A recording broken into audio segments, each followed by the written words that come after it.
teman-teman semua. Semoga tetap sehat walafiat dalam lindungan Allah Subhanahu wa Ta'ala. Nah, kembali lagi di acara kami Podcast Open Your Mind pada pekan ini. Teman-teman tahu nggak sih kalau kali ini kita akan membahas tentang apa? Nah, jadi teman-teman, pada pekan ini kita akan ngebahas tentang yang namanya takdir. Apa sih takdir itu? Jadi, takdir itu adalah suatu ketetapan yang telah ditetapkan, yang telah diberikan oleh siapa? Oleh pencipta kita. Siapa pencipta kita? Allah Subhanahu wa Ta'ala. Memang dia Allah yang menetapkan takdir itu. Bukan kita bisa bikin takdir sendiri ya? Tidak. Jadi teman-teman, bahkan sebelum kita ada di dunia ini, sebelum lahirnya Nabi Adam, sebelum terciptanya dunia ini, takdir seseorang telah diciptakan oleh Allah, telah ditulis oleh Allah di Lauhul Mahfuz. Jadi, jauh sebelum kita lahir ke dunia ini, Allah telah menetapkan yang namanya takdir tadi untuk seorang hamba. Bukan cuma manusia, untuk hewan, tumbuhan, dan bagaimana kejadian yang akan terjadi di kehidupan ini telah Allah ciptakan dan telah Allah takdirkan, telah Allah tuliskan di Lauhul Mahfuz. Banyak orang-orang yang tak percaya, yang tak mau menerima takdir yang telah Allah berikan kepadanya. Padahal, bayangin aja, sesuatu yang telah dituliskan permanen mau dihapus. Apakah bisa? Mungkin ada cara, tetapi tidak semudah itu. Nah, takdir yang telah Allah ciptakan itu ada yang dapat kita ubah. Diubah dengan apa? Dengan amal soleh, dengan ikhtiar, dengan sabar dan berdoa kepada Allah. Apa saja? Contohnya adalah takdir rezeki. Terus takdir jodoh. Kalau umur bisa nggak diubah? Enggak. Takdir umur itu adalah suatu yang telah pasti Allah tetapkan. Mau kita gimana pun, ya kalau Allah telah menetapkan mati kita di umur sekian, kita akan mati di umur sekian itu. Misalnya Allah mentakdirkan kita meninggal di umur 65 tahun, maka saat kita umur 45 tahun Allah tidak akan mencabut nyawa kita. Tetapi ketika kita umur 65 tahun, maka itulah saatnya kita dipanggil Allah, karena itu yang sudah Allah tetapkan bagi kita. Gak bisa kalau kita mau doa, ya Allah, aku mau mati di umur 20 tahun aja lah. Gak boleh, karena itu berarti kita tidak mensyukuri apa yang telah Allah tetapkan bagi kita. Sedangkan dulu zaman para sahabat, malah para sahabat tuh meminta kepada Allah agar apa? Agar Allah memberikan mereka umur yang panjang dalam ketaatan kepada Allah. Nah, jadi teman-teman, terkadang di zaman sekarang banyak sekali, terutama di kalangan anak remaja. Kenapa sih aku tuh ditakdirin orang miskin? Kenapa sih aku ditakdirin dengan bentuk badan yang gendut? Kenapa sih aku ditakdirin dalam keluarga yang nggak keren lah gitu misalnya. Padahal sesungguhnya sesuatu yang telah ditakdirkan oleh Allah itu adalah yang terbaik bagimu. Allah berfirman, wa asa an tuhibbu syai'aw wa huwa syarrul lakum. Belum tentu yang baik bagimu itu baik bagi Allah. Bisa jadi baik bagi kita, tapi ternyata itu buruk bagi Allah. Misalnya kita mau minta, kenapa sih aku nggak dikasih kekayaan, mobil, misalnya itu. Ternyata di balik Allah tidak memberikan kita kekayaan itu adalah Allah ingin kita lebih dekat dengan Allah. Kalau misalnya kita diberi Allah kekayaan, diberi Allah mobil, mungkin dengan kekayaan itu kita malah jauh dari Allah, kita malah sombong, kita angkuh, kita tak mau bermain atau bersama dengan orang-orang lain. Kita hanya sibuk dengan diri kita, sibuk dengan dunia kita, tanpa memikirkan berdoa dan meminta kepada Allah. Nah, jadi ketika kita merasakan suatu kejadian atau takdir yang telah Allah tetapkan untuk kita itu tidak sesuai dengan keinginan kita, maka sesungguhnya itu adalah yang paling terbaik bagi kita. Nah teman-teman, jadi ada kisah, dulu ada teman aku, dia nggak disuruh sama orang tuanya masuk pesantren. Pokoknya karena rata-rata dari angkatan aku itu yang waktu sebelum aku pesantren, jadi rata-rata semua angkatan aku itu mau pengen gitu masuk pesantren. Nah ada satu teman aku yang nggak boleh sama orang tuanya, sama sekali nggak boleh. Ini dia udah nangis. Padahal sebenarnya kan masuk pesantren itu bagus ya, sebuah apresiasi untuk seorang anak yang mengajukan dirinya masuk pesantren. Tapi entah kenapa orang tuanya itu nggak boleh. Nggak usah, kamu nggak usah masuk pesantren. Sekolah di rumah aja, ntar kita masuk sekolah IT Islam terpadu gitu. Tapi orang tuanya kekeh aja, nggak mau, nggak boleh. Tapi anaknya terus pengen buat masuk pesantren. Akhirnya di situ ngambek kan ceritanya. Kenapa sih orang tuaku tuh nggak ngerti?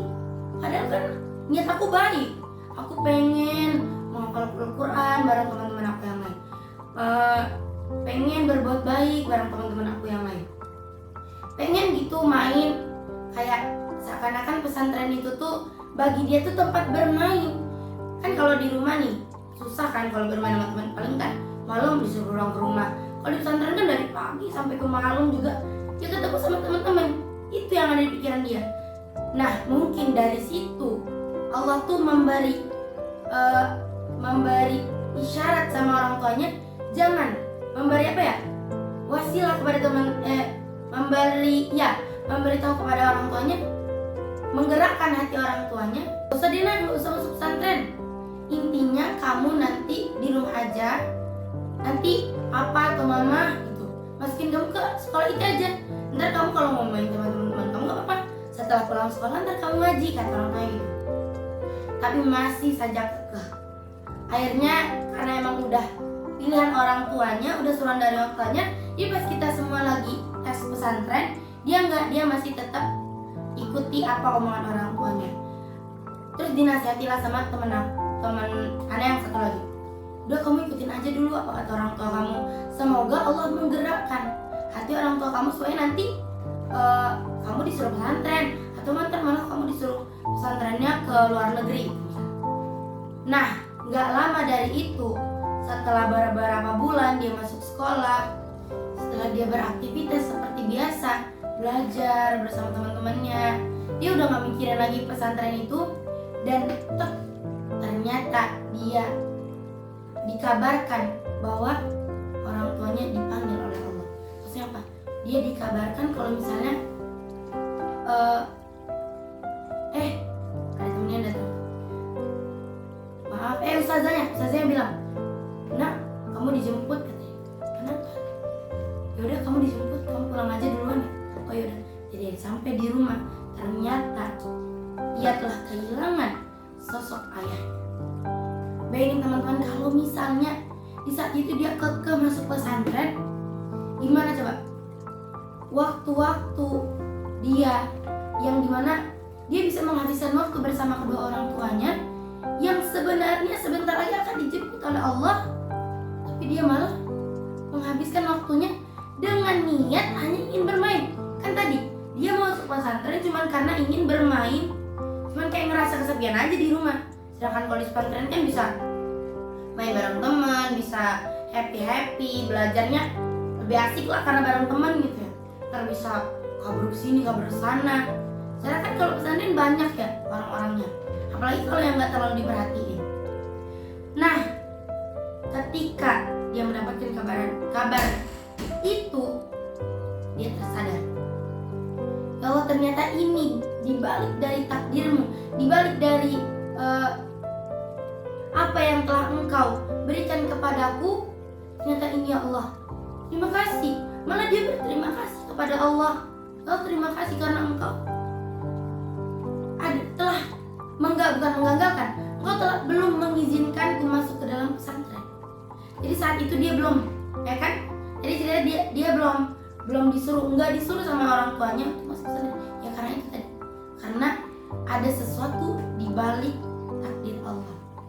Coba kan teman-teman bayangin aja, kalau kita lagi pesantren, lagi jauh sama orang tua kita, dan jauhnya itu bukan cuma sejam 2 jam, bukan, tetapi bisa 3 hari kali ya, 3 hari atau 3 hari setengah gitu, dia bisa pulang lagi ke rumah.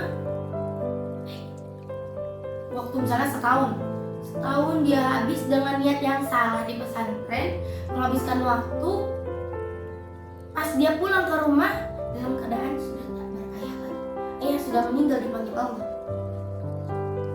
Jadi semua yang telah ditetapkan oleh Allah itu adalah sebaik-baiknya sebuah jalan. Seperti firman Allah tadi, wa asa'al takrahu syai'aw wa huwa khairul lakum wa asa'al tuhibbu syai'aw wa huwa syarrul lakum. Kata Allah, yang bagi kamu buruk itu belum tentu buruk bagi Allah. Yang bagi kamu sukai belum tentu itu Allah suka, belum tentu itu baik bagi Allah. Karena nih teman-teman, pencipta sama makhluk yang diciptakan, mana yang lebih tahu baik atau buruknya? Pencipta kan. Misalnya kita nyiptain buku, yang tahu kualitas buku itu siapa? Bukunya? Bukan. Tapi kita yang menciptakan buku itu. Kita bikin cerita. Yang tahu cerita itu bakalan kayak gimana siapa? Kita kan. Bukan pembaca. Ya kalau misalnya dia udah selesai gitu. Tapi yang tahu duluan, yang paling tahu bagaimana selubung usul-usul dari ceritanya itu, ya pembuat cerita itu. Yang tahu dari mana asalnya, ini baik gak ya dimasukin ke buku itu, siapa? Yaitu penulis buku itu. Begitu juga Allah itu sang maha kuasa, sang khalik yang menciptakan manusia. Bukan hanya sekedar menciptakan, enggak, Allah telah menuliskan dari sebelum kita hidup, sekarang kita hidup, hingga nanti kita di hari kiamat. Nah teman-teman, akan ada baiknya kalau misalnya kita mendapatkan suatu masalah, musibah, itu kita beristighfar, bersyukur. Ya Allah, Masya Allah, Astagfirullah. Dan akan alangkah baiknya kita mengucapkan innalillahi wa inna ilaihi raji'un. Jadi teman-teman, semua yang Allah tetapkan itu tak akan merugikan kita, tak akan membuat dampak buruk bagi kita. Nah, ada contoh, misalnya kita diberikan sakit oleh Allah, sakit apa aja, terus kita ngeluh nih, izin apa sih aku sakit ini, kenapa harus aku, kenapa aku gitu. Itu nggak sih kalau misalnya manusia yang tidak dibekali oleh pemikiran Islam, ya nggak? Tapi kalau orang yang telah dibekali oleh pemikiran Islam, pemikiran bahwasannya sesuatu yang telah ditetapkan Allah itu adalah sesuatu yang baik, maka dia akan berkata begini, ya Allah, terima kasih, semoga dengan sakitku ini dapat menggugurkan dosaku, dapat menambah amalanku, dapat lebih mendekatkan diriku kepadamu ya Allah. Begitu seharusnya. Karena jadi teman-teman, kalau kita sakit dan kita sabar, Allah akan menggugurkan dosa-dosa kita seperti pohon yang layu. Jadi kan kalau pohon layu nih, terus daun-daunnya yang udah layu itu bakal jatuh kan, berguguran, ya gak? Nah gitu, jadi dosa-dosa kita akan gugur ketika kita bersabar dalam apa yang telah Allah berikan ini. Tapi kalau kita malah sakit, iya, dokter nggak bakalan datang. Emang ada yang mau datang? Kalau iya aku sakit, ih gatel, apa misalnya kayak gitu? Enggak kan? Dokter itu bakalan datang ya kalau kita panggil. Itu pun nggak kita panggil dengan cara-cara, dokter datang sini ke rumahku, enggak kan? Tapi dengan lembut. Begitu juga kepada Allah. Ya Allah, kalau misalnya dengan sakit kita menghalangi ibadah kita kepada Allah, maka kita minta kepada Allah, ya Allah, hamba meminta kepadamu agar penyakit yang hamba derita ini tidak menghalangi hamba untuk beribadah kepadamu. Begitulah pemikiran sebaik-baiknya hamba. Nah, itu tadi sedikit tentang takdir Allah. Jadi kesimpulannya apa?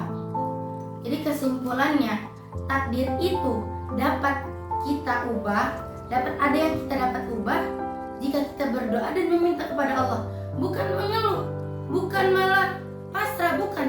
Tetapi jika kita ikhtiar dan berdoa kepada Allah, maka insya Allah sesuatu ketetapan Allah itu akan berdampak baik, akan berakhir baik bagi kita.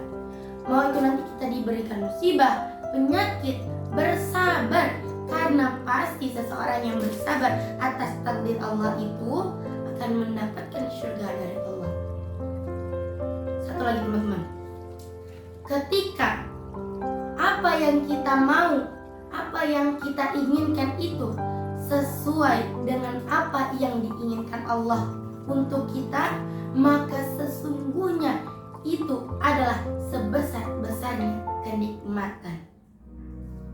Mungkin ini saja yang dapat saya sampaikan. Mohon maaf bila banyak kekurangan. Kepada Allah saya mohon ampun. Cukup sekian. Wabillahi taufiq wal hidayah. Waridha wa inayah. Assalamualaikum warahmatullahi wabarakatuh.